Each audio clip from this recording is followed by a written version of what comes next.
शनिवार का ग्रह शांति व्रत और कर्मयोग की 7 आदतें। नमस्कार, मैं एस्ट्रोगुरुबा डॉक्टर ज्योति जोशी सभी ज्योतिष प्रेमियों का हार्दिक स्वागत करती हूँ। आज हम अत्यंत महत्वपूर्ण विषय पर वार्तालाप करने वाले हैं। कुछ ही दिन पहले शनिदेव ने कुंभ राशि से मीन राशि में प्रवेश किया।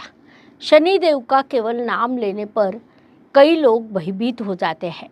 उनकी साढ़ेसाती और ढैया से सबको बड़ा डर लगता है।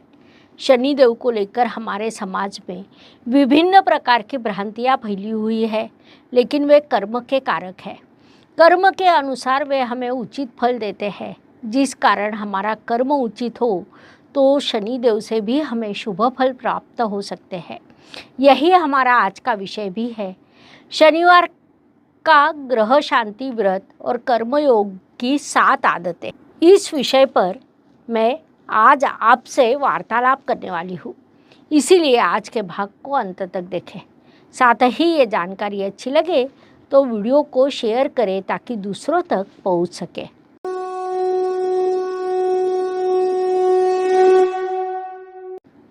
सबसे पहले हम शनिदेव के संदर्भ में जानकारी समझ लेते हैं।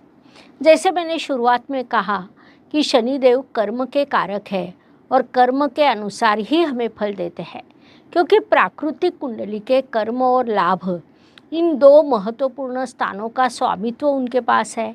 साथ ही संपूर्ण विश्व के न्यायाधीश के रूप में उनकी पहचान है।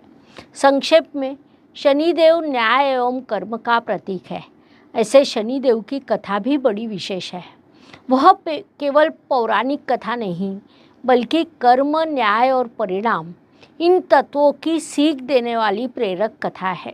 देवों के संदर्भ में कहा जाता है, सूर्य राजा समान तेजस्वी, विष्णु दयालु और भगवान शिव भोले हैं। तो शनिदेव के संदर्भ में ऐसा क्यों कहा जाता है कि वे वक्री है, अशुभ फल देते हैं, संकट लाते हैं? शनिदेव क्या वास्तव में इतने क्रूर और निष्ठुर है, या हमने उन्हें कभी समझा नहीं? चलो आज समझ लेते हैं शनिदेव की कथा, जो हमें अपना ही आईना दिखाती है। शनिदेव का जन्म कैसे हुआ? शनिदेव सूर्य के पुत्र है। उनकी माता का नाम छाया है। माता छाया कठोर तपश्चर्या करती है। उस तपश्चर्या के बाद शनिदेव का जन्म हुआ। जन्म से ही उनका रंग काला था। कांति में तेज नहीं, बल्कि गंभीरता बह रही थी। सूर्यदेव जो अत्यंत तेजस्वी है, उन्हें ये बात अच्छी नहीं लगती। उन्होंने शनिदेव को अपना पुत्र मानने से इनकार कर दिया। उनका रंग, उनका शांत एवं गंभीर अस्तित्व सूर्यदेव को अच्छा नहीं लगता था। वहाँ से शनिदेव का जीवन कर्म और न्याय इन 2 तत्वों के आधार पर शुरू था। इसी कारण पिता पुत्र होने के बाद भी सूर्यदेव और शनिदेव एक दूसरे के शत्रु बन गए। शनिदेव कहते हैं, मैं किसी को भी वरदान नहीं दूंगा और किसी को भी कभी शाप भी नहीं दूंगा। मैं केवल कर्म के फल दूंगा। जिस कारण शनिदेव किसी को भी मन से शिक्षा नहीं करते। वे केवल आपके कृत्यों के अनुसार, कर्म के अनुसार परिणाम देते हैं। इसीलिए उन्हें विश्व का न्यायाधीश कहा जाता है। एक बार यमराज और शनिदेव की भेंट हुई। यमराज पूछते हैं, शनि, तू लोगों को इतना कष्ट क्यों देता है? उस पर शनिदेव कहते हैं, मैं कष्ट नहीं देता, मैं केवल उन्हें कर्मों के फल देता हूँ। जो उन्होंने दूसरे को दिए हैं वही उनके झोली में पड़ते हैं। ये सुनकर यमराज भी चुप हो जाते हैं, क्योंकि उन्हें पता है कि मृत्यु अंतिम होता है, लेकिन कर्म लगातार घूमते रहते हैं। शनि और प्रभु श्री राम से जुड़ी एक कथा है। रावण ने सभी ग्रहों को बंदी बनाकर रखा था, उसमें शनिदेव भी थे। श्री राम जब रावण का वध करते हैं तब सभी देवों की मुक्ति होती है। शनिदेव कहते हैं, हे भगवान, आपने मुझे मुक्त किया, इसीलिए आप जब अवतार लेंगे तब मैं आपको किसी भी प्रकार की परेशानी नहीं दूंगा। जिस कारण भगवान विष्णु के अवतार की किसी भी कुंडली में शनिदेव दिखाई नहीं देता, क्योंकि वे उनके ऋणी थे। तो अब प्रश्न है कि शनिदेव का प्रकोप किस पर होता है?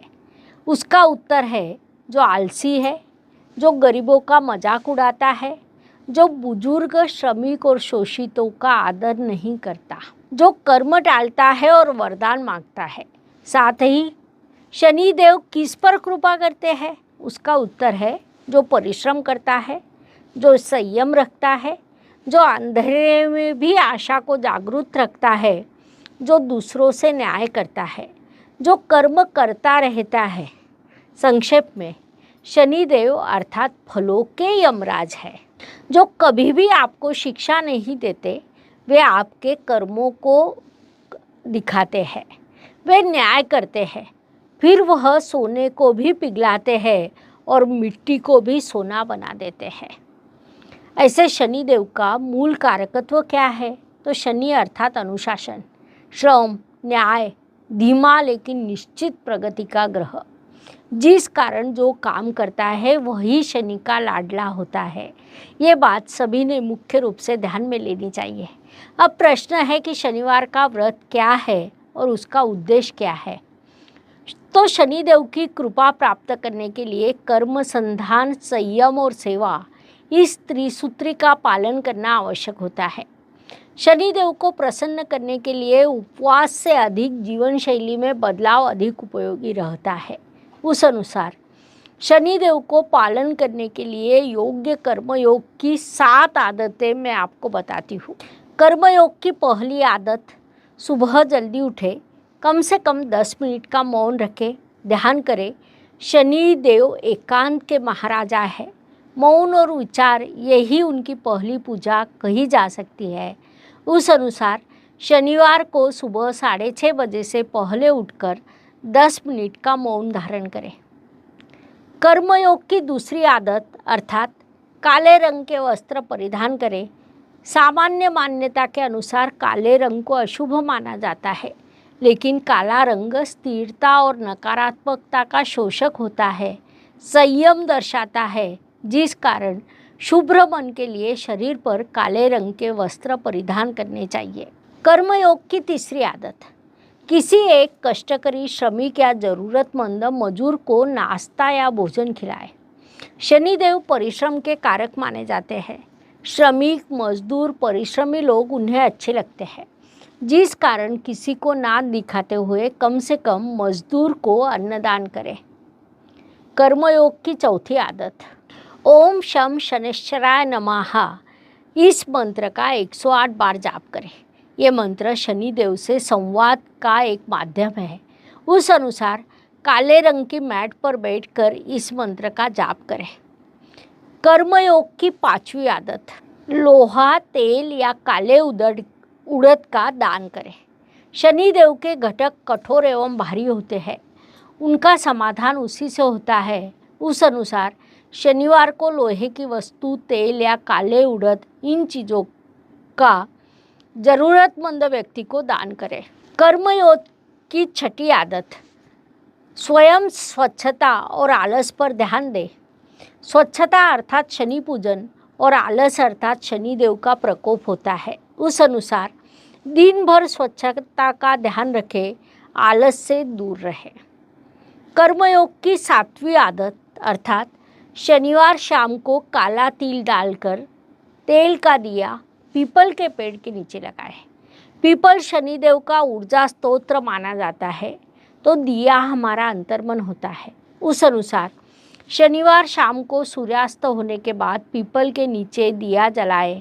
नम्रता से प्रार्थना करें कि हे भगवान, मेरे कर्म को उचित दिशा दीजिए।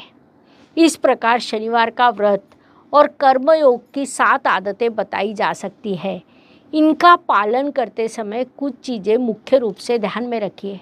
उनमें से पहली चीज़ है कि शनिवार के दिन किसी का अपमान न करें, ईमानदारी से काम करें, ईमानदारी से काम करने वालों की प्रशंसा करें।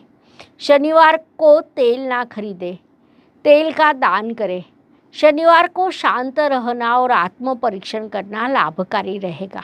शनिदेव फल देने वाले गुरु हैं। वे शिक्षा नहीं देते, वे आपको सिखाते हैं।